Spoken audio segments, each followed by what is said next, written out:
Geronimo Stilton, the phantom bandit. I am not a jealous mouse. We arrived at Crackford Castle at the stroke of midnight, the witching hour. I had seen the castle many times before, but it still gave me chills whenever I saw it. It stood upon a skull-shaped hill, and its tall spires extended into the dark sky.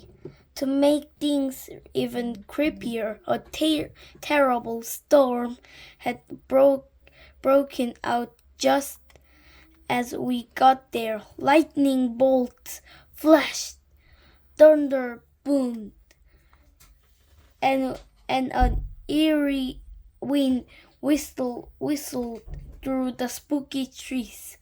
Perfect weather, perfectly frightening.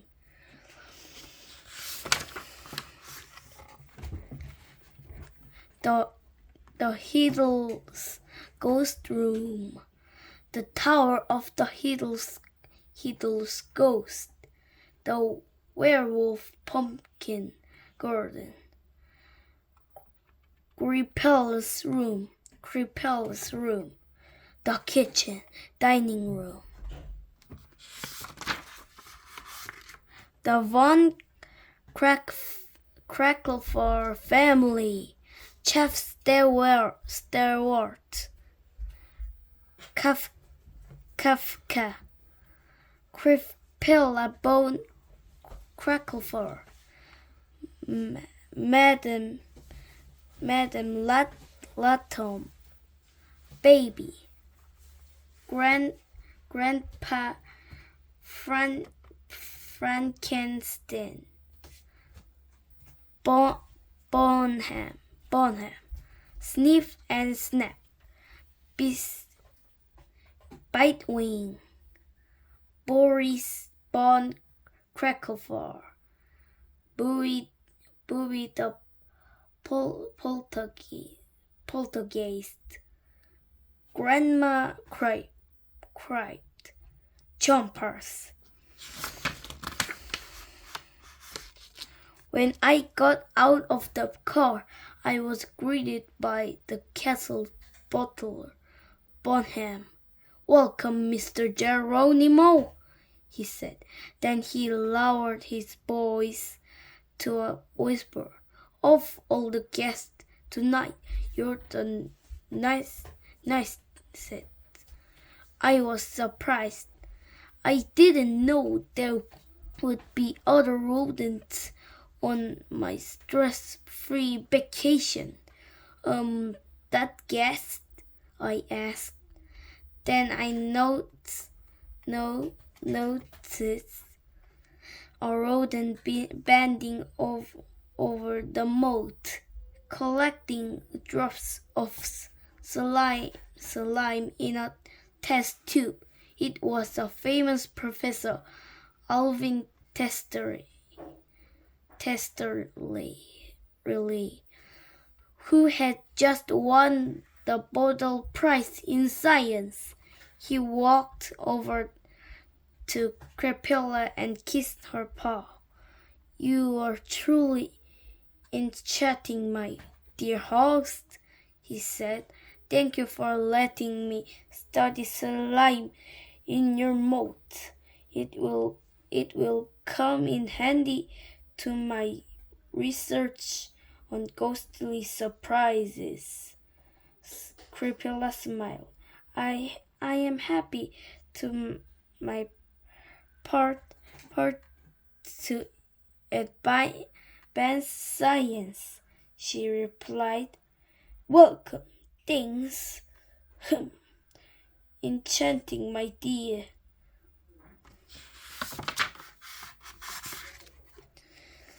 Then I heard Bonham whisper in my ear, "Please don't be jealous, Mr.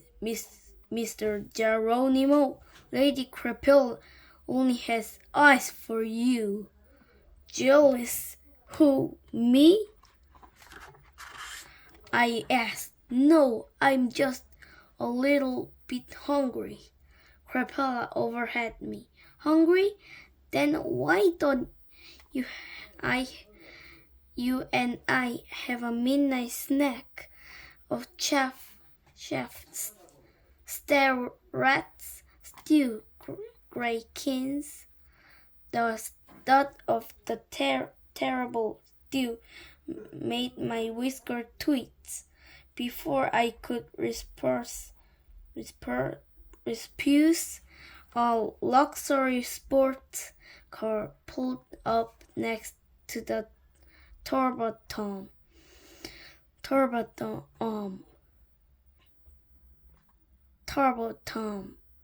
A tall rodent in an elegant suit and purple bow tie stepped out of the car. It was the famous film director Gaspar Gustin. I knew that Gaspar had won a Oscar award for Best Spooky Film for his movie, The Monster Under the Bed. He had brought Crapella a big bouquet of purple roses. For you, my dear, he said. Thank you for allowing me to film my next movie, The Gorgonzola Ghost, at your castle. How thoughtful, Crapella exclaimed. Bonham, please put these in a nice vase. Humph. How thoughtful for you.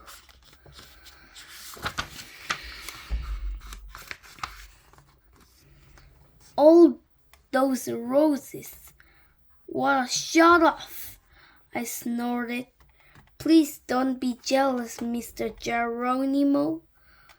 Geronimo, Bonham repeat. Lady Crapella only has eyes for you. Jealous? Who? Me? I replied. No, I'm just a little bit cold. Crapella took my paw. Let's go inside, Jerkins. We can sit by the fire and warm up. We entered the castle, where we ran into a rodent with green fur. It was a grand Frankenstein. Meet the new gardener. Crapella's grandfather was chatting with a muscular rodent wearing a gardner's apron and round sunglasses. His green shirt had a pattern of colorful flowers, and his pants were stained with dirt.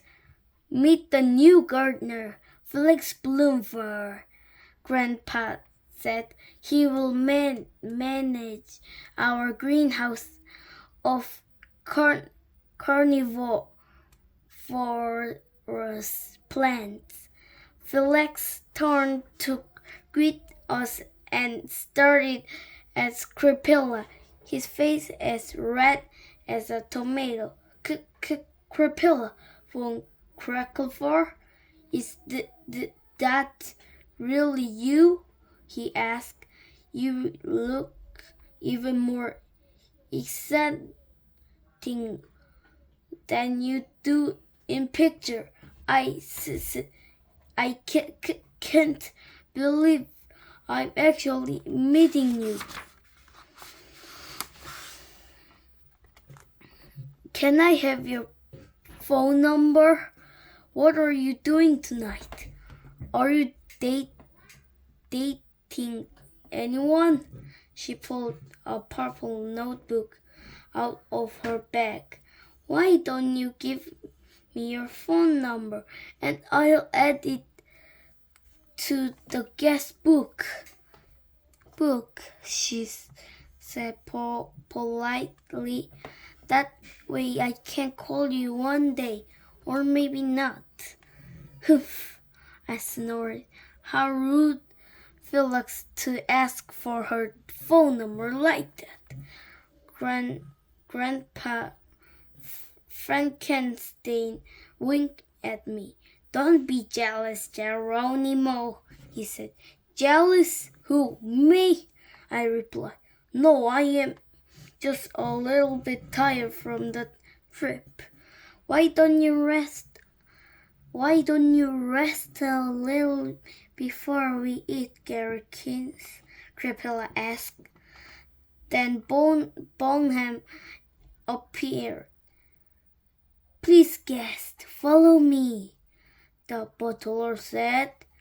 I will take you to your room.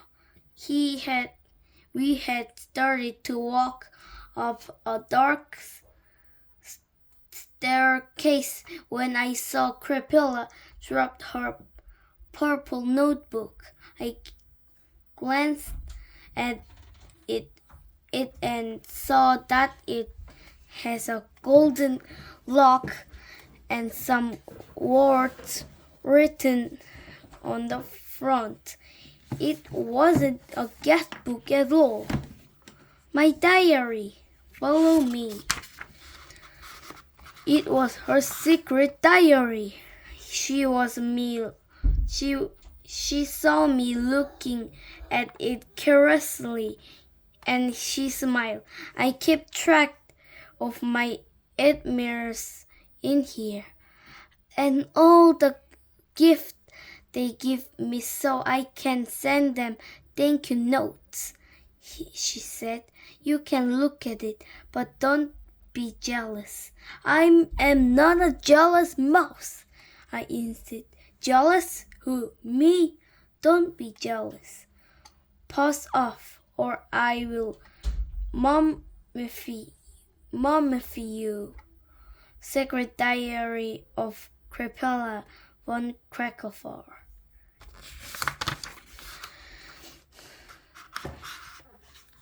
My admirers, salt center mirrors, hat, Glenn Charleston, gloves, bourbon bun slick, sweets,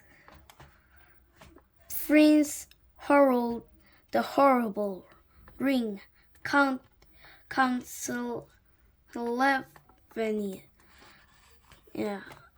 the pendant, Gasper Ghostin, flowers, Alvin Testerly, Sir Francis Longford, Bracklands, Gavin Gloomytail, moon glasses, Mort Diggermouse, flowers, Byron Novello, book, Gulliver, Greybeard, Milo Mysterio, Felix Bloomford. The Room of the Hideous Ghost,